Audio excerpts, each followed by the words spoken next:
amigos. Aqui, façam um favor. É a mão no ar? Não. Doutor João Pimenta. Luís, meu conterrâneo pombalense, faz favor. Rosário.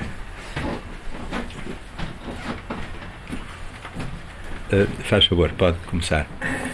A primeira coisa que eu queria perguntar à Ana Margarida é o seguinte: quando é que sai o seu próximo livro? Já tem previsto? Eu estou ansioso que saia um livro seu, isso não tenho dúvidas. Portanto, quando essas questões se põem, eu pergunto quando é que sai o próximo? Quando é que sai o próximo? Pois, e é uma questão muito, um bocadinho dolorosa para mim, porque eu decidi que este ano não ia escrever mais. Eu fiz greve a mim própria. Decidi, não vou escrever mais, porque as coisas não são muito satisfatórias. O retorno isto é simpático, o retorno dos leitores mas quer dizer, a pessoa eu não vivo da escrita, não é? E neste momento não vivo nada, porque estou desempregada há 6 anos, julgo eu, e as coisas não têm sido fáceis para mim, não é fácil. E portanto estou um bocadinho zangada, porque quer dizer, o escritor é um bocadinho, é o fitoplâncton de toda esta cadeia alimentar, não é? É muito bom, gosto muito, porque o Rui venda muitos livros, mas eu acabo por receber €1 depois de um ano por cada livro vendido. Portanto, começo às vezes a orientar-me para coisas que não têm a ver diretamente com literatura, mas com coisas que me dão algum retorno, algum escasso retorno. E isso ocupa-me um ano inteiro. Então pensei, não vou começar com stress a tentar escrever nos intervalos, vou mesmo não escrever nada. Pronto. Portanto, não sei, não escrevi uma linha. Tenho um título na cabeça, mas nem sei se é definitivo. Portanto, se calhar nunca. Se calhar demora um ano a escrever um romance. Na boa hipótese, é para o ano. Portanto, em 2024. Na má hipótese, é nunca. Pode acontecer. Já agora, permito-me dizer, por exemplo, o Carl Reia no cinema fez um filme de 10 em 10 anos ou de 20 em 20 e nós hoje vemos 1, 2, 10 vezes e nunca cansa. Eu nunca, com todo o respeito e com o prazer por livros todos, e gosto muito, muito, muito, mas a treina há que madurar bem e deixar passar mais anos. De 3 anos que passe, o próximo será melhor. Portanto, eu sou precisamente, animo que não estejas com stress a fazer já outro. Sim, este ano não tive stress nenhum, porque como calculam, escrever um romance é duro. Eu escrevi, quer dizer, os contos não são diferentes, os contos é outro registro e exige outro empenhamento, até pela curta duração, não porque sejam feitos com mais desprendimento, mas porque é outra duração. Agora um romance é uma coisa que dura um ano, mais ou menos.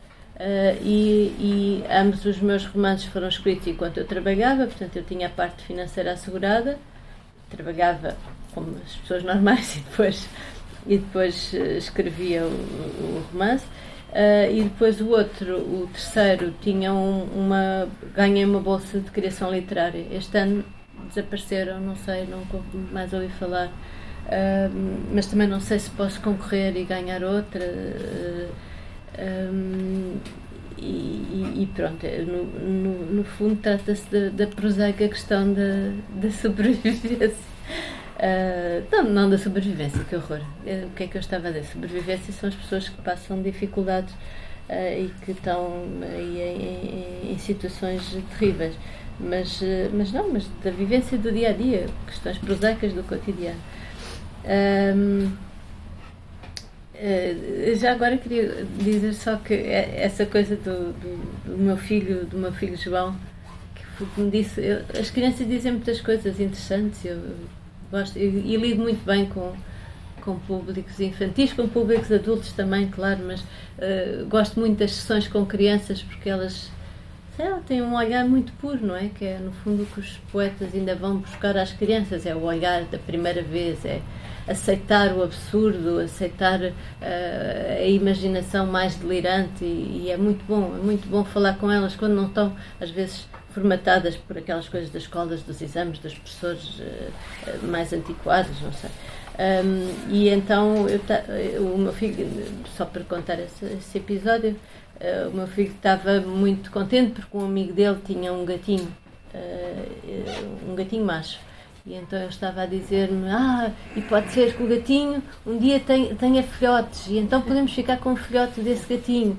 Eu disse: não, João, não acontece, porque quem tem filhotes são as gatas, os gatos não podem ter. Ele ficou assim um bocadinho pensativo e disse: é muito raro, mas às vezes acontece.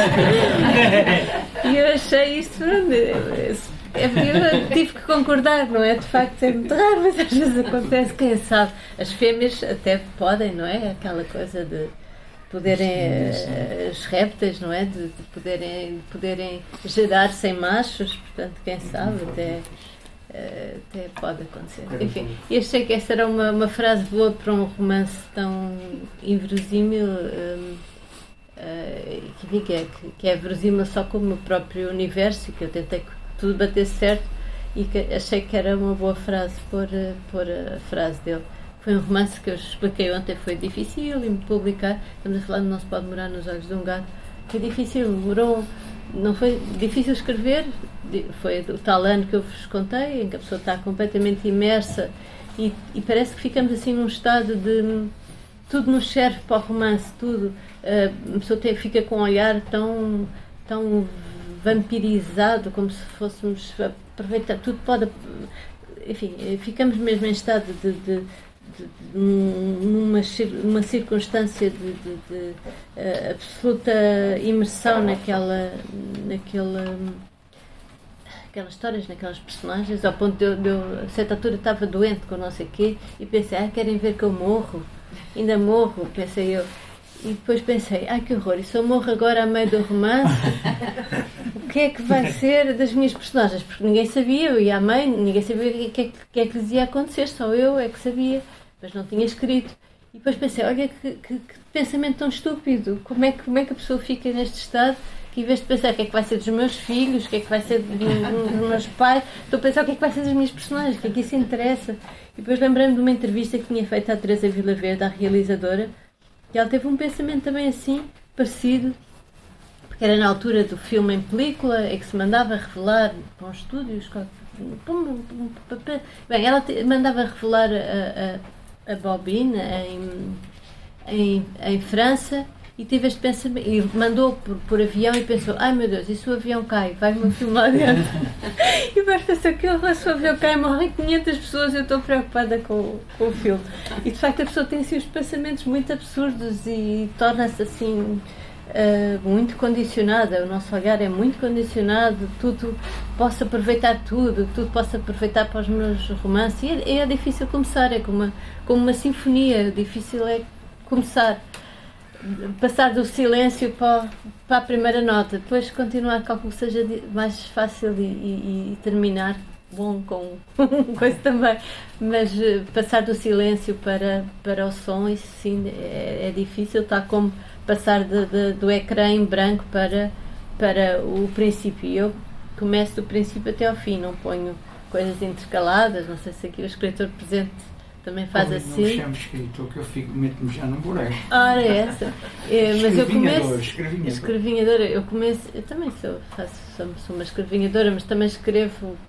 Tem que ter um título, tem que ter um princípio, e sigo exatamente aquilo que tenho na minha cabeça, que é muito caótico, que é como eu gosto e como eu sei, não é? Como eu sei fazer, que é muito labiríntico, muito à procura da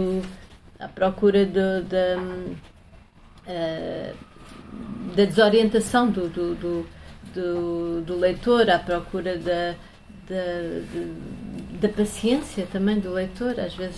Às vezes jogo um bocadinho e contra mim, não é? Porque se o leitor às vezes perde completamente a paciência, desiste do livro, e eu, enfim, fiz algum esforço ao escrever o livro, e fico contente se o leitor também fizer algum esforço e me acompanhar na leitura, Se abandonar-me também não me importa, mas gosto mais quando me acompanham até ao fim, nesses jogos de desorientação, de deambulação, quase de às vezes de esticar um bocadinho a corda, de não contar, de não revelar, de não explicar quem é que está a falar, quem é o narrador, de complicar as vozes narrativas entre o narrador, entre as personagens. Há um capítulo, e eu neste último romance também queria que tudo, como é a história de uma chegada e de uma partida, queria que tudo se passasse com a cadência de uma caminhada.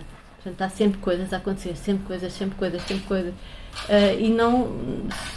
O livro tem 6 capítulos e tem 6 pontos finais, porque não coloquei pontos, achei que não era preciso, exatamente para não causar interrupções na leitura. O leitor que as fizesse quando quisesse, não era por causa da minha pontuação. E isso pode ser irritante, eu percebo que pode ser irritante, mas até agora, e tirando esse tal romance que não se pode morar nos olhos de um gato, em que a editora não queria de todo publicá-lo, até agora consegui ter a liberdade para fazer o que eu queria, e isso é precioso, não é? Isso é precioso, não ter alguém a dizer tem que pôr aqui um ponto, tem que fazer não sei o que à personagem. Isso é uma liberdade muito grande e muito boa.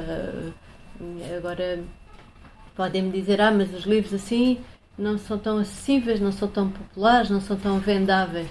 E eu respondo, está bem, mas eu não sou vendedora de livros, eu nunca irei, se calhar, ser muito vendida, nem muito traduzida, apesar de não faço ao que se vende, não posso queixar. Mas quer dizer, a minha ideia não é simplificar nem tornar nada acessível. E acho que estou a repetir-me outra vez, acho que disse isso ontem também. A questão da acessibilidade para mim é uma questão horrível, ou seja, escrever de maneira a que determinado livro se torne mais acessível e mais fácil para o leitor é colocar numa posição de quase de arrogância perante o leitor. E eu sou uma pobre escrevinhadora, não é? Eu nem sou uma erudita, eu não sou académica, sou uma mera licenciada em Direito que nunca exerceu, fiz sempre jornalismo, eu não sei nada. O que eu sei é o que eu vou procurar, o que eu vou vivendo, tudo isso, o meu passado, as minhas coisas. Portanto, nunca me coloco numa posição de superioridade perante o leitor.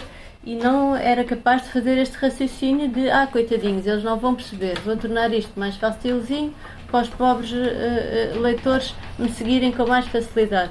Isto é uma postura de arrogância imensa que eu rejeito, que eu não aceito. E depois, por outro lado, quer dizer, eu tenho muita dificuldade eu tenho dificuldades com o tédio, eu sou uma pessoa que não resiste bem ao tédio. Então tenho que arranjar maneira de não me entediar a mim própria. Se eu fizer uma coisa muito aborrecida e muito literal e muito linear, eu fico extremamente enfadada de estar a escrever. Eu tenho que arranjar maneira de me entusiasmar e qual é a graça de simplificar, se eu posso complexificar. A graça é o complexo, isso é que é engraçado. O simples não tem graça. Agora podíamos discutir o que é o simples. E ontem eu dei o mesmo exemplo, que é o simples não é, por exemplo, fala-se muito da escrita do Cardoso Pires, não é? Que é uma escrita límpida, uma escrita no osso, em que ele vai expurgando tudo o que está a mais e tira os adjetivos e depois tira os advérbios e vai à caça de tudo o que está a mais. Mas isto não é simples, isto é extremamente complexo, isto é de uma complexidade imensa e depois há a estrutura narrativa que também é tudo menos simples. Portanto, chamar de literatura simples ao Zé Cardoso Pires é quase uma coisa ofensiva, mas pronto, a minha escrita, a dele, ele se chamava uma escrita substantiva e eu gosto muito de adjetivos, eu gosto muito. E o que eu gosto de palavras em geral, mas o que eu embirro mais ou o que eu rejeito mais são os verbos. Eu, se pudesse prescindir dos verbos, se eu pudesse, só que não é fácil. Aquelas comboizinhos de verbos, não é? Nós às vezes usamos verbos já são compostos. Eu ontem fui fazer uma coisa que tinha tido, não sei, às vezes encontro livros que têm umas 2 frases só com verbos, é uma coisa que eu fico horrorizada, mas isto sou eu como leitora e depois como escritora não estou sempre atenta, também não gosto de repetições, isso é um bocadinho a cultura da literatura francesa, porque a anglo-saxónica não se importa nada e usam a mesma palavra se for preciso até nas 3 primeiras frases do livro e para mim os princípios são muito importantes, então tenho algum cuidado na forma como faço o leitor entrar na história, digamos assim, na história que não é logo imediata, que é vou dar uma grande volta, como os gatos andam aí sem ser em linha reta, não é? A diferença entre uma escrita felina e uma escrita canina será eu chamar um gato e um gato vem direto a mim. Pronto, é assim, uma linha. Eu chamo e o cão vem todo contente. Se eu por acaso chamar um gato que está ali na estante e ele pode, eventualmente, até não pode nem aparecer. Se aparecer, pode ir dar uma grande volta, vai ali, vai cheirar, não sei o quê, e eventualmente aparece aqui. A minha escrita é mais este outro género, e desculpem estar a usar uma metáfora tão infantil, se calhar, tem a ver com animais, que é um universo que me fascina, como se calhar já perceberam. Mas já falei demais, por favor, não quero estar a monopolizar a sessão. Acho que vou aproveitar, porque a Ana Nogueira passou aí por uma coisa na qual eu tenho pensado nos últimos tempos, nomeadamente sobre o gesto que fazemos para proteger a cabeça, a propósito do princípio e do arranque, não é? Portanto, o livro tem o título é retirado do poema da Szymborska e depois os títulos dos capítulos são versos também do mesmo poema, do excerto do poema. Aquilo que eu acho muito curioso e que eu não é que eu gosto muito de me imiscuir nas intimidades dos escritores, mas de qualquer maneira eu, por exemplo, como leitora, tenho dado comigo a pensar que parece que o poema da Szymborska foi feito de propósito para encaixar no romance, os capítulos, etc. E daí me ter surgido a pergunta, foi o poema que suscitou a ideia do livro, do romance, ou tinha já a ideia e depois associou ao poema? Sim, obrigada por ter reparado nisso. Sim, é verdade que cada capítulo tem uma espécie de subtítulo que dá nome a esse tal capítulo e que é retirado do mesmo poema, que é um poema que fala sobre tortura e que diz é sempre tudo o mesmo. O nosso limite acaba por ser a nossa pele. Eu até me arrepia de falar nisso, mas é um poema bastante duro sobre o que se chama tortura, como eu já disse, mas é um poema muito violento e o livro também eu acho que é bastante violento, portanto achei que se adequava. E depois de certa maneira há sempre esses poemas são uma espécie de mote e o que eu tentei fazer foi que em cada poema, não, cada verso, não é? No fundo foi desenvolver esses versos no contexto da história que eu estava a criar, e há sempre qualquer referência aos versos nesses capítulos. Sim, aliás, sim. As frases repetem-se. Sim. E portanto tentei quase como se fosse variações em torno deste verso, mas incluído na lógica da história que estava a contar. E pronto, ainda bem que achou que caiu bem e que achou que poderia ser ao contrário, mas eu também gosto muito deste poema e de outros, mas este serviu um bocadinho de mote, sim. Obrigada. Eu já pedi uma vez a palavra, portanto agora se calhar o tempo não dá para tornar a pedir. Mas mais alguém? Eu gostava muito de perguntar. Faz favor. Não, mas veja, agora não tenho direito de estar em... Quem é que deseja colocar alguma questão? Duarte Clute. Já passo assim. Para ser o mais rápido possível, primeiro nas cartografias de lugares mal situados, gostei muito daquela definição do tempo, quando havia tempo dentro do tempo, o hoje foi ontem, o ontem, amanhã, o amanhã. Queria só perguntar se isso tem alguma coisa a ver com a física, o conceito de física quântica sobre o tempo. Terá? Talvez me possa explicar a mim. Não sei, que eu não sei nada de física quântica, eu sei apenas que no conceito quântico não existe nem tempo, nem espaço, nem realidade. É tudo uma probabilidade e uma possibilidade. E não sei estar a explicar isto é complicado.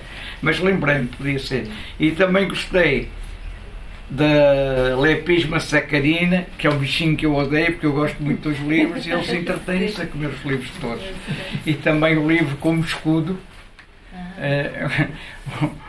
Há quem os queime diretamente, aqueles ao menos tinham uma subutilidade que era proteger as crianças dos... menos para ler, exatamente. Não vou dizer que seja interessante, mas olha, melhor que queimar. Depois no romance, para ser muito rápido, notei que a pessoa mais livre é a Larissa, a cigana, senhora de toda a liberdade. O velho João fez-me lembrar o velho Omar do Hemingway, foi logo a associação que eu fiz. Gosto também da frase, o que é mais é nosso.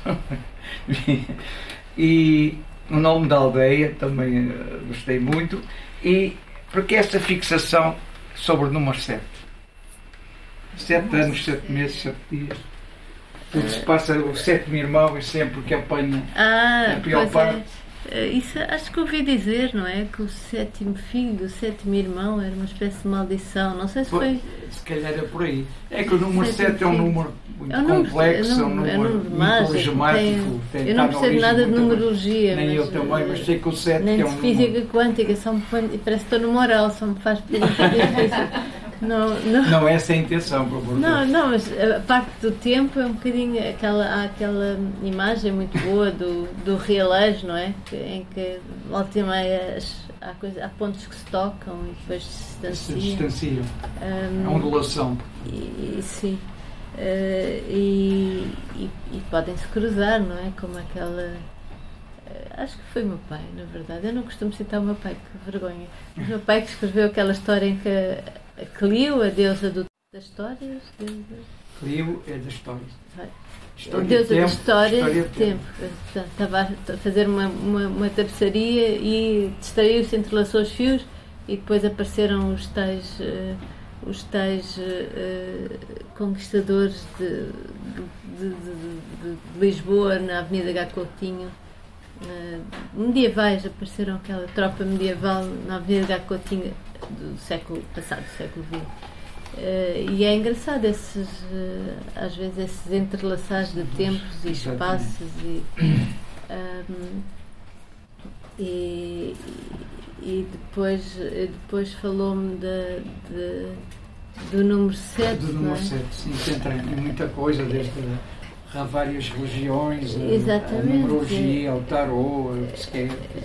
Pois, a maior parte delas eu não sei, apenas apanhei... Os 7 céus, o sétimo dia da criação. Pronto, é um número, o 7 é um número que é um muito pouco misterioso, não é? Misterioso. Há quem diga que liga os 4 elementos da Terra com os 3 do céu, 4 e 3, 7, e por aí fora, e aí vai. Pois.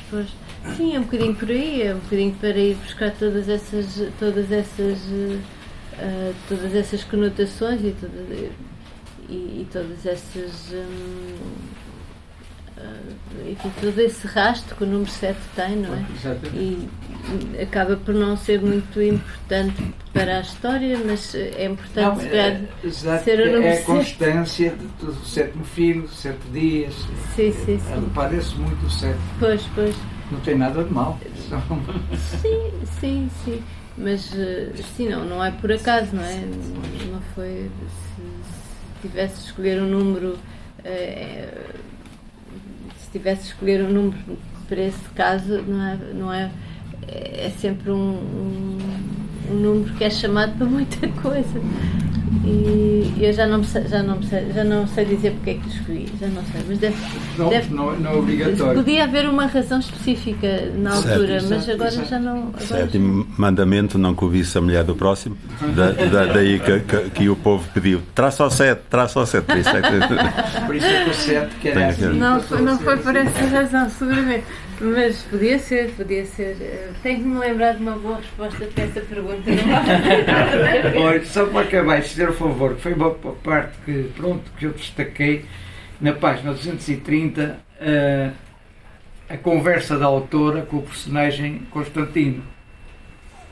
Tu aqui não riscas nada, eu é que te criei, eu é que faço. Achei isto muito interessante, diferente.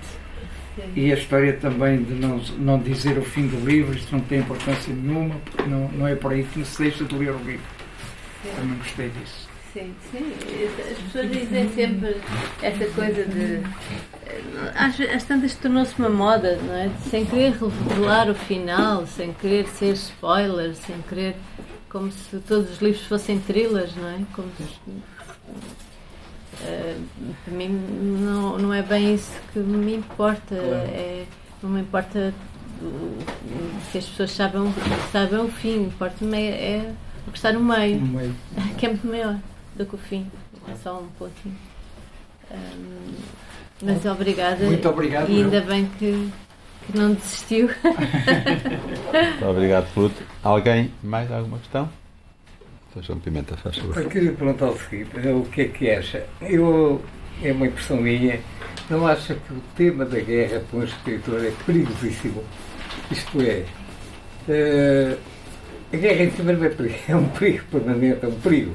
Mas para um escritor, o tratamento da guerra, digamos, pode ser uma abstração para o escritor, pode ser uma vivência, temos casos de que se deve ou uma grande proximidade, e portanto. E a guerra, sendo o fenómeno que é a coisa mais horrível, mas também, talvez, enfim, o fenómeno mais quase fascinante. Basta ver, por exemplo, o Stendhal, a descrição da Batalha de Waterloo é uma coisa genial, absolutamente genial. Mas, portanto, a abordagem disso parte de um escritor não deve incutir nele, levantar muito respeito e muito cuidado. E pode ser utilizado de muitas maneiras. Eu li recentemente, há muito pouco tempo, um inédito do Céline, como personagem era uma pessoa detestável, como todos sabemos, ou como sabem, era um sujeito horroroso, chamado precisamente La Guerre, que é a experiência dele na Guerra de 14-18, autêntica, em que ele foi ferido. Isso está tudo provado que é verdade. Isso, a passagem dele depois para as enfermarias, depois foi recolhido por os ingleses, mas simplesmente ele, o que é que ele faz? Ele faz aquilo e vai criando personagens que são parcialmente verdadeiros e que dão origem a muitos outros personagens dos livros que depois nós conhecemos e que foram já há muito tempo publicados. É por isso parece que é uma experiência inicial em que o Céline pega naquilo, pega na guerra, pega nos ferimentos que sofre realmente, pega na maneira como ele foi salvo por um enfermeiro inglês e assim sucessivamente até depois ser repatriado para a Inglaterra. E esses personagens ele vai criando laços e esses personagens aparecem todos eles praticamente nas obras posteriores, as obras que são conhecidas. Isto é um inédito que saiu para aí há 2 meses, quanto muito. Aliás, há vários inéditos de Celina que estão agora a desconhecer. Quer dizer, isto é apenas uma maneira, mas eu acho que é extremamente perigoso porque pode se tornar numa banalidade, ou se pode tornar num fresco, até a partir da história, fazer um romance histórico, falar sobre a guerra a partir da história, que daí seria mais história do que literatura. Agora, é por isso que eu digo que eu acho que é extremamente perigoso para um autor pegar na guerra como tema. Sim, é um risco, quer dizer, quando digo perigoso, digo é um risco. Sim, percebo. Eu estava-me a lembrar quando estava a falar de Celina, há um livro que não é novo e já deve estar editado cá há muito tempo, mas eu não conhecia, do poeta E. Cummings, em que também esteve na... que eu escrevia, era um poeta modernista, escrevia só com letras pequenas, lembro-se, tem poemas lindos, maravilhosos, mas tem um romance em que também relata a sua experiência na Guerra 14-18, em que ele veio servir como voluntário, como penso que ele ele trabalhava com as ambulâncias e com a parte de auxílio aos feridos, e acabou preso como suspeito de traidor. Mas isso, eu lembrei-me a propósito desse, porque também foi uma descoberta para mim, não fazia ideia que o I. Cummings tinha escrito um livro sobre a guerra, ainda mais a sua experiência de guerra, que é só uma história de absurdos. O livro chama-se O Quarto, salvo erro, mas depois podemos confirmar. Em relação a isso, é um risco. Eu não sei, mas há assim muitos livros que não sejam sobre guerra. Quer dizer, estou-me a lembrar, começamos logo, primórdios dos primórdios, a Ilíada é um livro sobre guerra. E depois o Tolstói, A Guerra e Paz, o grande livro sobre guerra. E depois há guerra em vários sentidos, não é? O Hemingway faz um grande romance sobre a guerra. Porque os sinos dobram, sim senhor. Então, se nós pensarmos bem, se calhar a guerra, as nossas guerras interiores, as nossas guerras coletivas, as nossas guerras de países, as nossas... No fundo é a violência, no fundo é o grande tema da literatura, é a violência. Ou será o amor? Ou será que o amor não é uma violência? Porque ao concentrarmos numa só pessoa, estamos a excluir todas as outras, como se o resto não interessasse. Isso não é um pouco traçar fronteiras, e isso não é um pouco também violência? E eu gosto de colocar as minhas personagens em situações extremas, não é? No outro romance, bem, num dos romances, coitados, foram para o Tarrafal, portanto, no campo de concentração, qualquer coisa parecida com guerra. No segundo romance, eles estão num navio negreiro que naufraga e logo os personagens vão parar a um não lugar, que é uma praia que durante a maré cheia desaparece. Portanto, as personagens totalmente antagónicas e beligerantes entre si têm que estar ali pele com pele. Portanto, também e com imensas questões de sobrevivência e de ódio para resolver, portanto, muito parecido com guerra. Este último romance, que eu não falo da palavra guerra, mas existe uma guerra como pano de fundo lá ao longe, que é a Guerra Civil de Espanha, e todos esses efeitos colaterais que, embora não sejam, podem ser simbolicamente associados à guerra, quer dizer, são guerras entre povoações locais, regionais, que podem ser também entre vizinhos, ou entre tribos, ou sei lá, o 2001 Odisseia no Espaço, não é como outro filme fundador, só para falar, também pode ser um filme sobre guerra. A primeira guerra que se fez era à volta de um charco, os hominídeos ali à volta de um charco, que começaram a lutar para conseguirem ter aquele espaço, a territorialidade, não é? E depois a outra guerra é quando o homem domina a técnica, e depois a técnica domina o homem, e o homem tem que entrar em guerra com a técnica se não quer ser aniquilado por ela, não é? Por o UAL 9000. Portanto, aí temos sempre várias guerras presentes. Não acho que seja muito arriscado, francamente. Não. Há muitas maneiras de o abordar, claro. Sim, é por isso que eu digo. Agora, quando o autor pensa no tema guerra, tem uma responsabilidade muito grande. Mas eu sou um pouco irresponsável. Mais questões? Muito obrigado. Adão. Eu não queria intervir, mas de qualquer modo era capaz de dizer assim duas coisinhas muito curtas e pronto, e que são mais para mim do que para os outros. Eu entendi perfeitamente o que a Ana Margarida esteve ali a descrever quanto ao seu estilo literário, quanto à sua forma mais ou menos, portanto, caótica, como diz, e de desorientação e de pronto, estragar o caminho para que os outros, enfim, para que o leitor o vá encontrando, etc. Portanto, essa liberdade, não é? Que ao fim e ao cabo é uma liberdade total, chamando-lhe assim, do ponto de vista literário, é perigosa, muito perigosa. Já que eu estou aqui dois perigos. Exatamente, foi para ouvir falar em perigo, é muito perigosa. No caso por exemplo, no caso da Ana Margarida, não o é por aquilo que eu conheço. Por aquilo que eu conheço, não o é. Embora seja arriscada, não é? Mas eu não vou citar nomes, não é? Evidentemente, mas dentro dos milhares ou milhões de livros que o amigo Rui referiu há bocado, eu não sei de facto se eles contêm ou não aquilo que eu chamo a arte literária, porque ao fim e ao cabo a literatura é uma arte, como é a poesia, como é a pintura, como são outras artes. E esse para quem como eu gosta muito das neurociências, embora não seja a minha área, e leio muito sobre isso, li praticamente todos os últimos livros que apareceram aí, desde o David Eagleman ou Matthew Cobb e tantos outros. E não há dúvida nenhuma de que, na minha opinião, não é na opinião que decorre da minha leitura de todos desses homens, não há dúvida nenhuma que as neurociências explicam tudo aquilo que é possível explicar. Não explicam tudo, são o único caminho que explica tudo o que nós somos. O único caminho que explica tudo o que nós somos.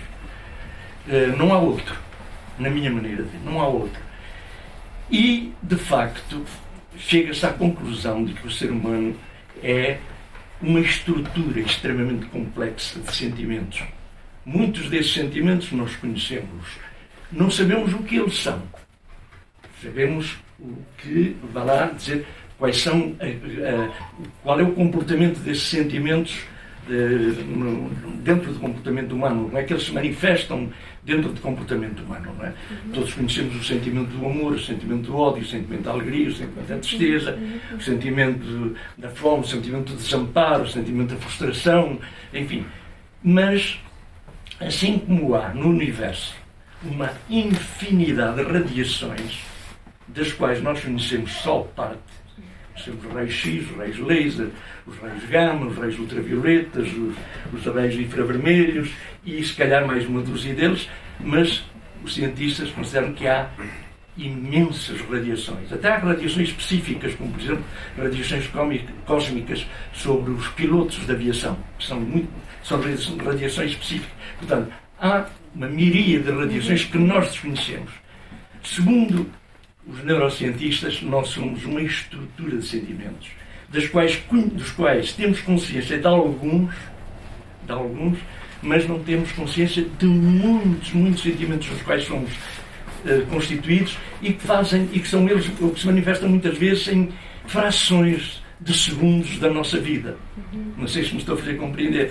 Frações de segundos da nossa vida que são exatamente manifestações sentimentais. Ora, muito bem. Portanto, a arte, ninguém me sabe dizer o que é. Por tudo aquilo que eu tenho lido, ninguém me sabe dizer o que é. Ninguém me sabe dizer o que é poesia. Ninguém me sabe dizer o que é, pronto, o que são muitas coisas que nós conhecemos e que nós sentimos, mas que não, quem é que me diz o que é o amor? Ninguém que me diga o que é o amor. Sabemos todos o que são as manifestações do amor, mãozinha dada, os beijinhos, muita coisa, mas se dizer o que é, ninguém sabe. E, portanto, eles concluem que, de facto, a arte, seja a arte literária, seja a arte poética, seja a beleza, não é? São sentimentos. São perfeitamente sentimentos. E esses sentimentos nascem geneticamente connosco, embora de forma embrionária. Não é? Depois vão-se desenvolvendo, vão-se vivenciando, vão-se consolidando através da vida, não é? E diferentemente de pessoa para pessoa. Diferentemente de pessoa para pessoa. Portanto, uma pessoa que teve um sentimento ou que teve uma vivência literária importante e profunda, muito provavelmente tem um grande sentimento artístico do ponto de vista literário. O mesmo na poesia. A pessoa que leu muita poesia, que gostou sempre de poesia desde o início, ou de música, etc. Portanto, concluindo, aquilo que a Ana Maria disse, de facto, onde é que eu quero chegar, que é perigoso neste sentido. Porque mesmo por trás desse caos, dessa desorientação, dessa sua liberdade de exteriorização, que é só sua, tem de haver uma arte literária. Aquilo que não há em muita coisa que eu leio. Não sei se estou a poder compreender. No caso da poesia, eu para mim, penso que muito daquilo que para isso, em termos de poesia, para isso se fabrica e para isso se consome, é uma fraude. Na minha maneira de ver. É uma fraude. E porquê? Porque exatamente para... Não é porque eu veja mais que os outros, mas pronto, tenho já esta idade e tenho esta vivência e tenho algum sentimento artístico, porque também o vivi, e chego a um ponto, mesmo naquilo que a Ana Margarida referiu, não entro e não vejo ali qualquer pepita de arte literária. Vejo escrevinhações, vejo coisas escritas, coisas mais ou menos, enfim, bem escritas, relativamente bem escritas, quer na poesia, quer na literatura, mas não vejo arte. É o que eu estava a dizer. Ao contrário daquilo que eu vejo, por exemplo, nos livros, desde o primeiro livro, desde o segundo, porque o primeiro só conheci a partir do segundo, e inclusive foi aqui, não há dúvida nenhuma que eu até estava presente na irmã minha, notámos perfeitamente a diferença, apesar daquilo que diz dessa liberdade, não é? De jogar um pouco com o leitor às escondidas. Sim. Eu não sei, são conceitos muito vagos, são conceitos sim, muito... não, mas é interessantíssimo. Mas fiquei a pensar também nessas radiações que falou e também no António Damasio, não é? Que conseguiu isolar neste último livro, que agora já nem me lembro, se calhar até já depois disso, em que ele conseguiu subjetivizar, falar das emoções, não é? Como é que a ciência pode tratar as emoções e como é que se pode tratar o subjetivo e o que é isso tudo que existe. Desculpa, eu estou a falar em sentimentos do ponto de vista neurobiológico, não, do ponto de vista sentimental, evidentemente. Mas ele é um neurologista, não é? Portanto, no seu último livro, cujo nome eu agora não me estou a lembrar, ele consegue falar dos sentimentos, que é algo que é tão etéreo e tão difícil de definir.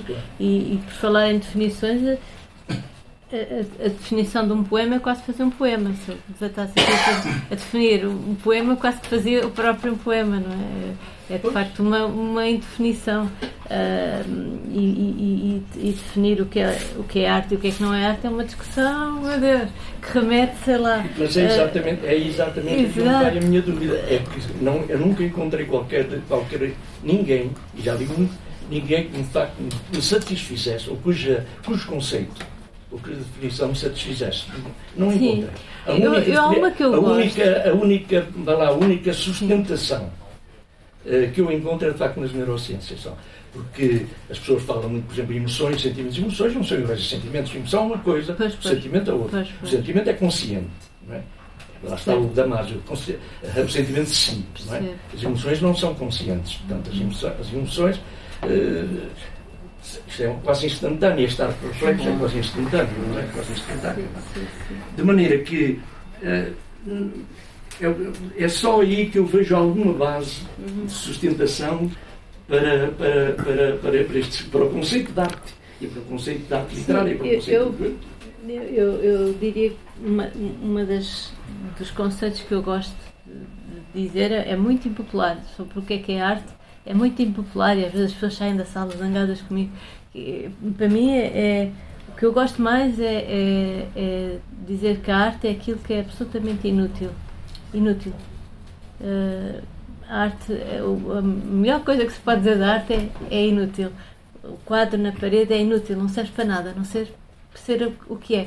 Ser um quadro, ser belo ou feio ou agressivo ou explotar qualquer emoção em nós. A literatura também não serve para nada, não serve para salvar o mundo. Serve para salvar-nos a nossa noite, os nossos dias, a nossa fase de solidão, depressão, seja o que for, ou a nossa, enfim, mas não serve para nos salvar a vida. Sim, não, mas não pode serve. comunicar. Serve para comunicar, mas para comunicar temos os telemóveis. Isto é que é um não instrumento de comunicar no sentido de comunicar do ponto de eu vista entendo o que estou a dizer. Eu estava a ser provocador, obviamente, porque acho que o que é instrumental isto serve para beber, isto é uma extensão da nossa comunicação, outra por escrito, tudo o resto serve para comunicar por escrito, mas não estou a fazer literatura, não é? Estou a comunicar, estou a escrever um livro de receitas, posso escrever um livro de viagens para os sítios onde devem ficar, onde devem dormir, um código civil, um código penal, um código da estrada, mas isso não é literatura. Portanto, é preciso distinguir entre o suporte de livro e o que é literário. Pronto. E depois, o que é ficção, o que é o ensaio, mas depois, dentro da ficção, é preciso distinguir o que é literatura e o que não é literatura. E aí é que é o grande problema. Aí é que é a grande questão. O que é que pode ser considerado literário e o que é que pode ser considerado uma fraude, como se chamou. Fraude. Porque também existe, não é? Também existe. As pessoas sabem como escrever determinada fórmula. Porque uma coisa é saber aprender a ler e a escrever. Todos nós vamos à escola e é uma coisa quase funcional, depois torna-se automática, todos fazemos. Outra coisa é saber escrever bem. Muito bem, é ótimo saber escrever bem para nos tornarmos claros, não sei o quê. Outra coisa é saber escrever de forma eficaz, como fazem os jornalistas, querem transmitir uma coisa, comunicar uma notícia, não sei o quê. Outra coisa é saber escrever literatura. Outra coisa ainda até saber ter uma voz própria. E outra coisa ainda, essa simpogénese é inventar uma linguagem. Foi no fundo o que fez o Saramago, não é? Ou o Logan Tunes, enfim. E pronto, eu já me dei o trabalho de pegar em poemas e pôr os versos todos uns a seguir aos outros. E deu-me um texto de prosa fraco. E o que é que o autor fez? E olha, alguns deles não deixam de ser consagrados. Porque eu penso que as consagrações são um grande mal também e muitas vezes são a consagração dos consagradores por muitas razões. Sim, há imensas razões. Muitas razões. E então o que é que acontece? Acontece é que fizeram um texto em prosa, cortaram aos pedaços e puseram os pedaços na vertical. Sim. A parte mais triste é quando diz que o texto depois resultou fraco. Principalmente se tivesse resultado bom quando colocou em prosa. A parte mais triste é fico assim meio atrabalhado muitas vezes perante estas coisas, e porque penso que também as pessoas também muito dificilmente são capazes de dizer que o rei vai nu. É muito difícil. É muito difícil e isso é arriscado. Isso sim é arriscado. É arriscado e eu não me meto nessa guerra de escritores e quem é que faz literatura. Eu não me meto nisso. Pior essa guerra que eu não queria estar no meio dela e nem me pronuncio sobre o comboio não se pode perder. E o que disseste agora, eu iniciei com o poema de Arnaldo Saraiva, que diz que tem a coragem de dizer isso, realmente, quando o JL 15 em 15 dias Sim, fala de 15 sim, génios, tem tudo a ver. com isto. Alguém quer dizer mais uma coisa? Então, a Ana Margarida, na Feira do Livro Salveiro em 2019, foi convidada para fazer uma intervenção que se chamava Os Russos. Quando eu vi aqui no programa os russos, o que será os russos? Fui assistir, usou mais tempo do que estava no programa e emocionou-se muito, apesar de conhecer profundamente. Só chegou ali a um ponto a ler, mas foi tão, eu então nem se fala. E deu uma aula sobre a literatura russa, era isso, o russo era a literatura russa, o conhecimento profundíssimo, o estudo para chegar com certeza que é beneficiário das radiações, muitas dessas boas radiações que falaste, para ter esta arte literária. E eu lembrei-me lá na Feira do Livro, quando eu estava maravilhado a ouvir, e depois foi lendo algumas partes a ir confirmando aquilo que falava no geral da literatura russa. Mas eu lembrei uma observação de qualquer coisa que não estava correta, uma tradução. Talvez. Eu sei que saber que foi lá que eu me lembrei, ou então aqui, do Mayakovsky, quando aparece o homem dos impostos a confirmar o IRS, digamos, em termos atuais em Portugal, ele tinha apresentado muitas despesas e o homem dos impostos do IRS foi lá à casa dele e achou que ele estava com muitas despesas e ele fez a contestação com: senhor cidadão fiscal de rendas, já pensou para cada verso quanta tonelada de palavra-prima? É que há muita tonelada de palavra-prima aqui na Ana Margarida de Carvalho. E tal como na Feira do Livro e ontem na UPP, hoje assistimos aqui mais a uma magnífica, não terás querido dar uma aula, mas foi realmente uma magnífica lição de literatura. Com certeza estiveram todos muito atentos, mas dentro de dias vou pedir ao nosso diretor Eduardo para pôr na nossa página, vejo, e passem a palavra, tragam outro amigo também, para ver se há pessoas cada vez mais a usufruir da maravilha que é a grande literatura. Muito obrigado, Ana Margarida. Obrigada.